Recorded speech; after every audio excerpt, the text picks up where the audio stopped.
Welcome back. Good morning. Happy Monday. Good news for renters, potentially in Chicago. 2 years after the pandemic-driven rent surge began, it looks like prices may end up easing a bit across the country. That's according to a new report. To break down what it means for us, research analyst and really a data wonk for Rent.com, Jon Leckie.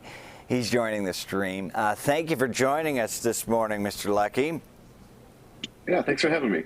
First of all, this drop, this at least easing of the spike, is it happening in Chicago?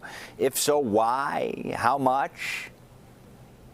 Yeah, so I mean, on a national level, rents are starting to moderate. You know, they're still growing, but they're growing at a much slower rate than they have been in the past. You know, year-over-year increases were only 1.7% in February.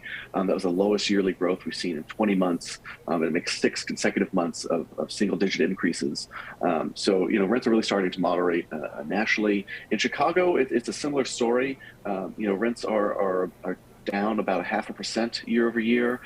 Month over month, they're also down about 0.5%. So you over the last year, you really haven't seen much rent growth in Chicago. Now, between that time, you did see a peak in July, and you're down about 11% since that peak. But when on a yearly basis, you're essentially flat, which is good for renters. Yeah, that is a good thing.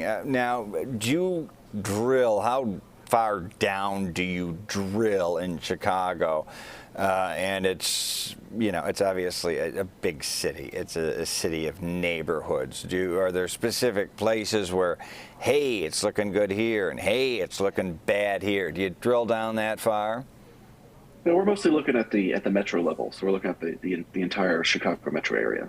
Okay, so another question is will this change with rising interest rates? Of course, you know, I mean, we've got things at play here which could really be bad for the economy in the next few months. I mean, we've got interest rates, layoffs. I mean, who the heck knows? I'll probably be some AI caricature in 6 months.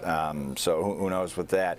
But, you know, with the interest rates, how much, you know, first of all, will that affect things? And then beyond that, is there like a lag between, you know, you see the event happen and then you see rents go up? Like there's a X amount lag between significant economic event and then change in rent price?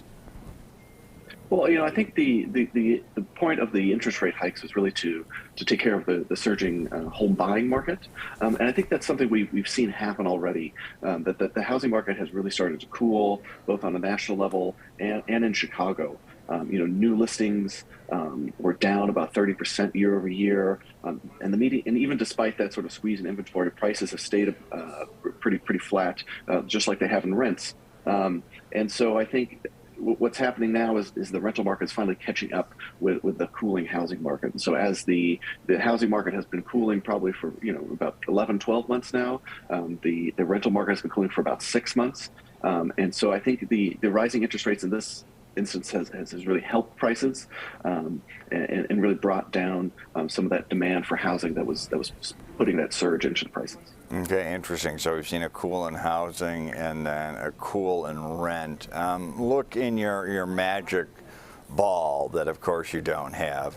But if you were to Merlin this situation, where do you see this 6 months, a year from now? Kind of continuing in this trend, barring anything cataclysmic?